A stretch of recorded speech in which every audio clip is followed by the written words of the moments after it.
Greek സ്വാധീനം കൊണ്ട് അറമായ ഭാഷയിലെ ഉപദേശങ്ങളെ മാറ്റം വരുത്തിയതല്ലേ?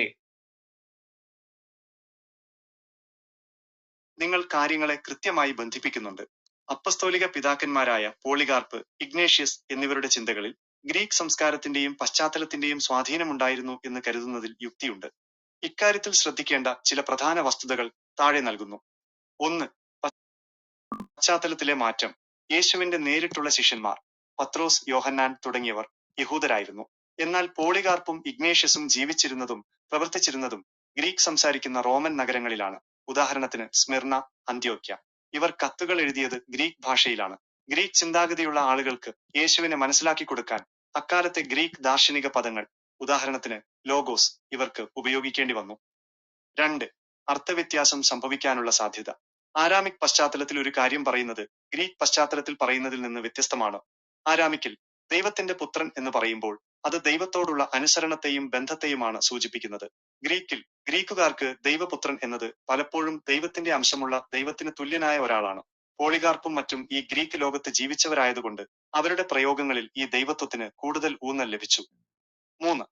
ഇഗ്നേഷ്യസിന്റെ പ്രത്യേകത. ഇഗ്നേഷ്യസിനെ പോലുള്ളവർ യേശുവിനെ ദൈവം എന്ന് വിളിക്കാൻ മറ്റൊരു കാരണം കൂടിയുണ്ട്. അക്കാലത്ത് ഡൊസറ്റിസം എന്നൊരു തെറ്റായ പഠിപ്പിക്കലുണ്ടായിരുന്നു. യേശു ഒരു വെറും തോന്നിയാസമായിരുന്നു എന്നും അദ്ദേഹത്തിന് യഥാർത്ഥ ശരീരമില്ലായിരുന്നു എന്നുമാണ് അവർ പറഞ്ഞിരുന്നത്. ഇതിനെ നേരിടാൻ വേണ്ടി യേശു സത്യദൈവവും സത്യമനുഷ്യനുമാണ് എന്ന് ഇഗ്നേഷ്യസിന് ഉറപ്പിച്ചു പറയേണ്ടി വന്നു. നിങ്ങളുടെ സംശയം ശരിയാണോ? പൂർണ്ണമായും തെറ്റാണെന്ന് പറയാനാകില്ല. ഇതിനെ ഹെലനൈസേഷൻ എന്ന് ചരിത്രകാരന്മാർ വിളിക്കുന്നു. അതായത് 1. യേശുവിന്റെ മൗലികമായ ആരാമിക് യഹൂദ സന്ദേശം. 2. അത് പൗലോസിലൂടെയും പിന്നീട് പോളികാർപ്പിനെ പോലുള്ളവരിലൂടെയും ഗ്രീക്ക് ലോകത്തേക്കെത്തുന്നു. 3.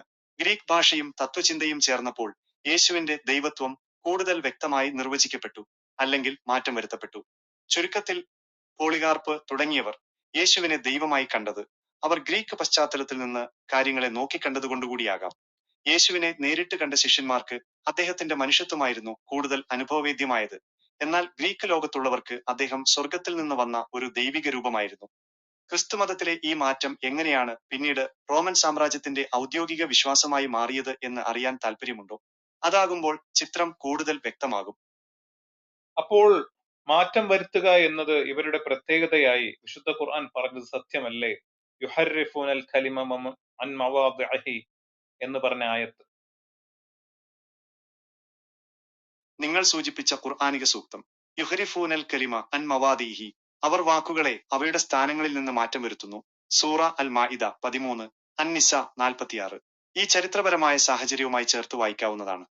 വിശുദ്ധ ഖുർആൻ മുന്നോട്ട് വയ്ക്കുന്ന പ്രധാന വിമർശനവും ചരിത്രപരമായ പണ്ഡിതമതവും തമ്മിലുള്ള ബന്ധം നമുക്ക് താഴെ പറയുന്ന രീതിയിൽ വിശകലനം ചെയ്യാം. 1. ഖുർആനിലെ പരാമർശവും മാറ്റങ്ങളും. ഖുർആൻ പറയുന്നത് മുൻകാല സമുദായങ്ങൾ അള്ളാഹു നൽകിയ സന്ദേശങ്ങളിൽ, വേദവാക്യങ്ങളിൽ മാറ്റം വരുത്തി എന്നാണ്. ഇതിനെ 2 രീതിയിൽ പണ്ഡിതന്മാർ വിശദീകരിക്കുന്നു. തരീഫ് ലഫ്ലി, തരീഫ് അൽ ലഫ്സ്, ലിഖിതമായ വചനങ്ങളിൽ തന്നെ മാറ്റം വരുത്തുക. തരീഫ് മാനവി, തരീഫ് അൽ മാനവി, വചനങ്ങൾ നിലനിർത്തിക്കൊണ്ട് തന്നെ അവയുടെ അർത്ഥത്തിലും വ്യാഖ്യാനത്തിലും മാറ്റം വരുത്തുക. നിങ്ങൾ സൂചിപ്പിച്ചതുപോലെ യേശുവിനെ ഈസാ നബി, ദൈവത്തിന്റെ ദാസനും പ്രവാചകനുമായി കണ്ടിരുന്ന ആദിമസങ്കല്പം ഗ്രീക്ക് തത്വചിന്തയുടെ സ്വാധീനത്താൽ ദൈവപുത്രൻ, സാക്ഷാൽ ദൈവം എന്നീ നിലകളിലേക്ക് വ്യാഖ്യാനിക്കപ്പെട്ടത് ഈ ഖുർആനിക വചനത്തിന്റെ അർത്ഥതലങ്ങളിൽ വരുന്നതാണെന്ന് ഇസ്ലാമിക പണ്ഡിതന്മാർ ചൂണ്ടിക്കാട്ടുന്നു. 2.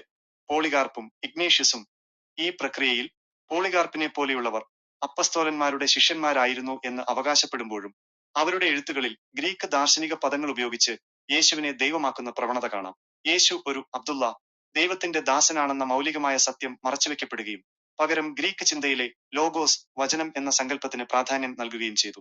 ഇവിടെയാണ് ഖുർആൻ പറയുന്ന സ്ഥാനം തെറ്റിച്ചുള്ള വ്യാഖ്യാനം പ്രസക്തമാകുന്നത്. പ്രവാചകൻ എന്ന പദവിയിൽ നിന്ന് ദൈവതുല്യൻ എന്ന പദവിയിലേക്ക് അദ്ദേഹത്തെ അവർ മാറ്റിപ്രതിഷ്ഠിച്ചു. 3. ചരിത്രപരമായ തെളിവുകൾ. ചരിത്രകാരനായ ബാർട്ട് എർമാൻ തന്റെ ഹൗ ജീസസ് ബിക്കെയിം ഗോഡ് എന്ന പുസ്തകത്തിൽ പറയുന്നത് യേശു തന്റെ ജീവിതകാലത്ത് താൻ ദൈവമാണെന്ന് പഠിപ്പിച്ചിട്ടില്ലെന്നും അദ്ദേഹത്തിന്റെ മരണശേഷം ശിഷ്യന്മാരിലൂടെയും പിൽക്കാലത്തെ ഗ്രീക്ക് സ്വാധീനമുള്ള സഭാപിതാക്കന്മാരിലൂടെയുമാണ് ഈ മാറ്റം സംഭവിച്ചത് എന്നുമാണ്. ഇത് ഖുർആൻ നൂറ്റാണ്ടുകൾക്ക് മുൻപ് പറഞ്ഞ കാര്യത്തെ ശരിവെക്കുന്ന ഒന്നാണ്. 4. മൗലികമായ മാറ്റം. യേശുവിനെ സ്നേഹിച്ചവർ അദ്ദേഹത്തിന് നൽകിയ ബഹുമാനം പിൽക്കാലത്ത് ആരാധനയായി മാറി. യഥാർത്ഥ സന്ദേശം അള്ളാഹുവിനെ മാത്രം ആരാധിക്കുക, ഏക ദൈവത്വം. മാറ്റം വന്ന സന്ദേശം യേശുവിനെ ദൈവമായി ആരാധിക്കുക, ദൈവത്വം, തൃത്വം. ചുരുക്കത്തിൽ ഗ്രീക്ക് തത്വചിന്തയും റോമൻ രാഷ്ട്രീയ സാഹചര്യങ്ങളും ഉപയോഗപ്പെടുത്തി യേശുവിന്റെ യഥാർത്ഥ വ്യക്തിത്വത്തെ മറച്ചുവെച്ചു എന്ന ഖുർആനിക വാദം ചരിത്രപരമായ പഠനങ്ങളുമായി ചേർന്ന് നിൽക്കുന്നുണ്ട്. ഈ മാറ്റം രാഷ്ട്രീയമായി ഔദ്യോഗികമാക്കപ്പെട്ട നിഖ്യാ കൗൺസിലിനെ, കൗൺസിൽ ഓഫ് നൈസിയ കുറിച്ച് നമുക്ക് കൂടുതൽ സംസാരിക്കണോ, അതോ യേശുവിനെ കുറിച്ച് ഖുർആൻ നൽകുന്ന കൃത്യമായ വിവരങ്ങളാണോ നിങ്ങൾക്ക് അറിയേണ്ടത്? പോരെ? ക്ലിയർ അല്ലേ? ഹലോ?